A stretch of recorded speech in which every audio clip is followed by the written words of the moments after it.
to it, it really worked on our emotions. It really worked on the emotions of anxiety, depression, anger, sadness, all of that. Are you Pretty walking much further away when from your home or something? Are you moving around that you're losing transmission? no, I'm out on my back porch, just kind of hanging out in the same area. I'm sitting down, as a matter of fact.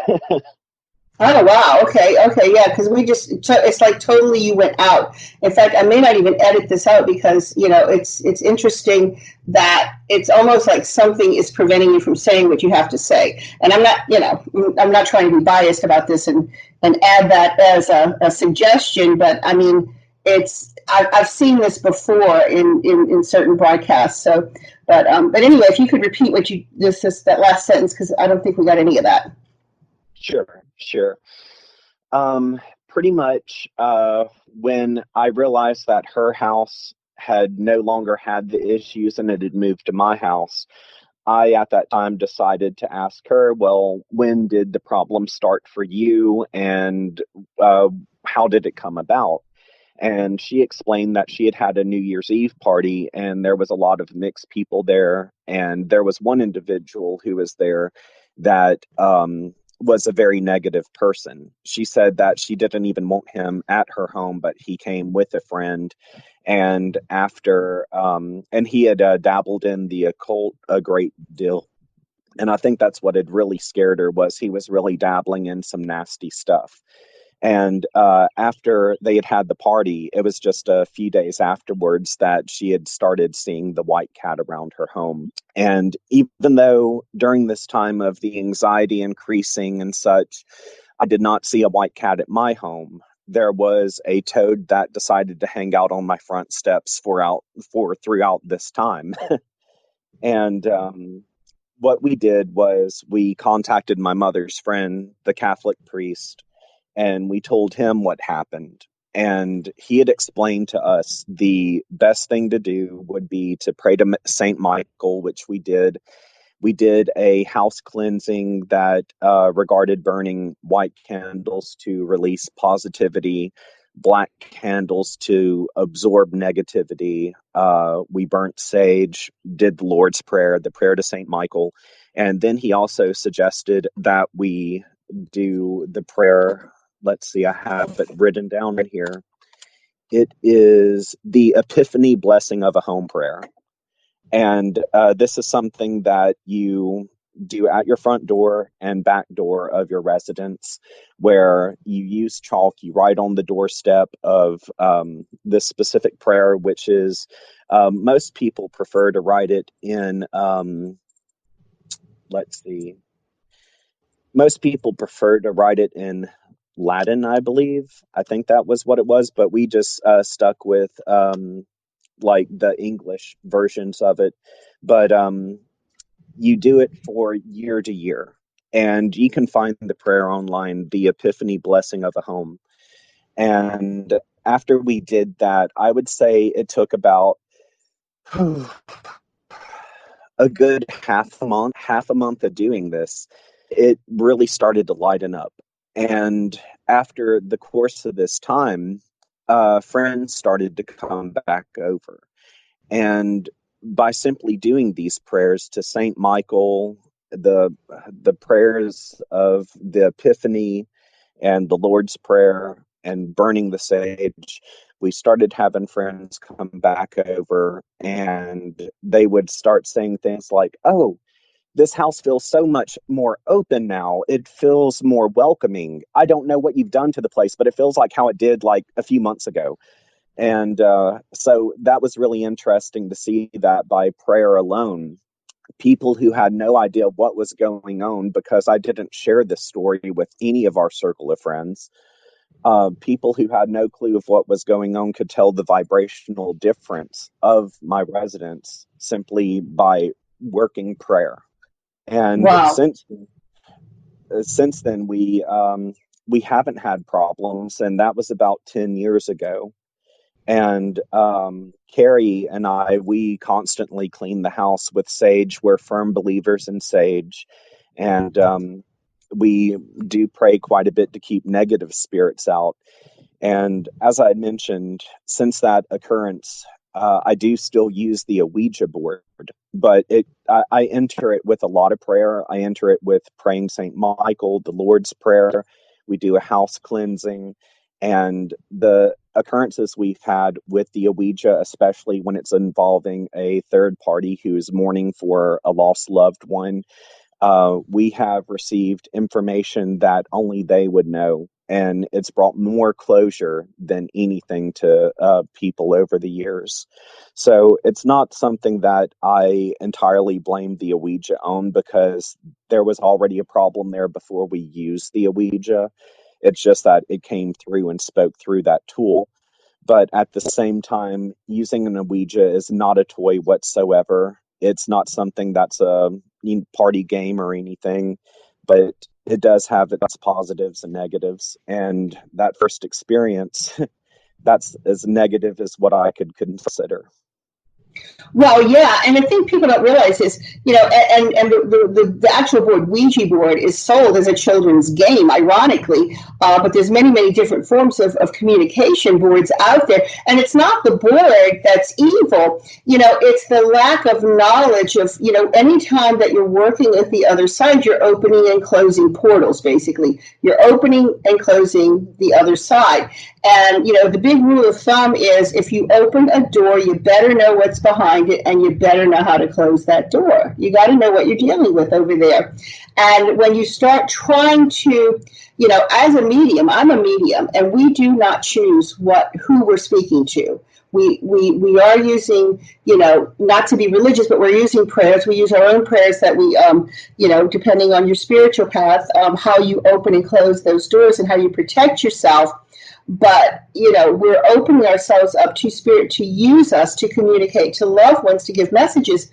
But by no means are we trying to manipulate and talk to specific spirits. That's kind of against the rules. You can't really do that. But the minute you start dabbling and you don't know what you're doing and you're opening up that door, you don't know what you're opening it up to. And if you don't know what you're doing, you could be attracting things that might present itself as a spirit of a dead person, and it may not be. And that's where it becomes dangerous. Or, people start taking advice. They start asking advice on their life from something on the other side. And you don't know what you're dealing with.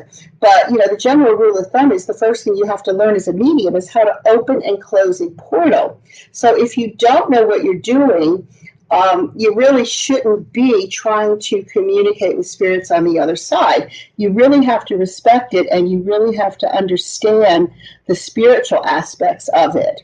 So I'm assuming that that's what you learned in this process, huh, Alex? I learned the hard way. Yes. We're going to take a short break for this commercial. Submitted for your approval. New Orleans. Seductive, magical, mysterious, and haunted. There is no place on this earth with as much ghost and vampire activity as New Orleans.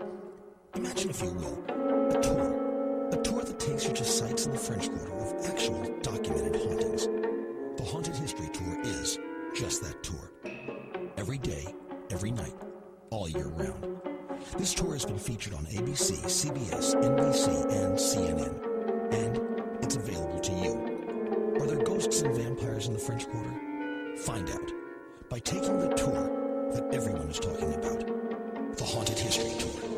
For more information, call Haunted History Tours at 861-2727. That's 861-2727. This is not a Halloween spook house. This is real. And we're back. But, so what did you take away from this experience? I mean, and people don't realize, like I won't go and do house cleanses. I know people who will go and do house. I won't do them. And I just, because I'm ever so aware of how whatever energy has to go somewhere else, and people will go and do cleanses on people and cleanses on houses. Well, where do you think that stuff's going? Even if it's not an actual entity, if it's just residual energy, it's still got to go somewhere else. And I know how much work it is to try to pull some of that stuff off. And even residual negative energy can make you sick. And Yeah. it's a lot of work. It's hard work having to do those cleanses and having to constantly battle against that negative stuff. And once you've had to go against that kind of stuff, you think twice before you really, do I really want to do this? And people don't realize how much work it is. But if you're not willing to do that work, you should not be opening those doors. So, I mean, at the end of the day, what did this change the way you viewed the paranormal after having this experience? It totally did. Because the thing is, I really considered that growing up, I had always been told that spirits do exist. The spirits of our loved ones, angels, demons, they all exist. And so that was something that I had already gotten into the paranormal understanding and that I was already open minded to. But this specific circumstance made me realize that if someone says, hey, we have this going on in our home, why don't you come check it out? To tread lightly, because what might seem like something fun to them is something that's really negative and harmful. And but because of this reason, I don't do house cleansings. I will tell people what they need to do for house cleansing, but I will not put myself in that circumstance, because it only took me that one time of being at a personal residence, of experiencing how it can follow you home if you are not protected, and how all of that's going on in one individual's household can then take place in your household. It was a complete turn off to doing that. And as a matter of fact, as far as like investigations and such go, I really pick and choose. I really pick and choose. I do Yeah, not that's go wise. anywhere. Yes, I do not go anywhere that has a negative history to it. Like if someone's like, "Hey, we're going to go investigate this abandoned asylum or this abandoned police station or whatever," no, I'm not going to go investigate those places. Whatever's hanging out there is nothing but negative. Nothing from places like that gain positive vibrations. And so it's just something that I rarely stick to. Now, there have been times before where there is a antebellum home here in Vicksburg, and I had a friend who worked there during some time, and she was very new to the whole paranormal thing. She had really shunned it because it frightened her, and she worked at this location knowing that it was haunted. But the times that I had been in there, it was just vibrations that felt peaceful and felt welcoming. It wasn't anything that frightened me. So on some of the nights that she was the most afraid, I would go up there and be with her. And we would receive small signs like electrical signs, or, different types of smells of perfumes or cigars that just kind of went through the location. And these were things where I really felt the vibrations were good. And I said, no, don't worry about that. They're just hanging out there. I don't believe they're going to hurt you. And so that's a circumstance where I don't mind being around a haunting that has positive vibrations. But as far as people saying they need their house cleansed or come check this out at my local place, no, I don't do that. No, it's really not good. I tell you, I had an experience a few years ago. I don't know if you're familiar with a place in New Orleans that was called the Upstairs Lounge. It was one of the worst, horrible hate crimes here in our history. I think it was in the 80s, 70s or 80s, where someone had locked a bunch of people in a bar and threw a Molotov cocktail into the stairwell, to make a long story short. And it was a gay bar here in the French Quarter, and it was actually on Sundays being used by a minister who was starting a church and didn't have a church building yet, and he was doing his church service up there.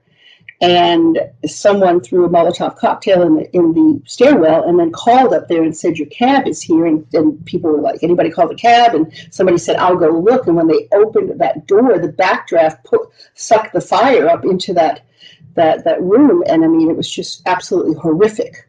There were burglar bars on the windows. It was just an absolute, one of the most horrific crimes and one of the most horrific deaths in New Orleans history. And since then, it changed our laws with regards to fire escapes, burglar bars, padlocks on buildings on the outside. I mean, just everything changed after that because nobody imagined that some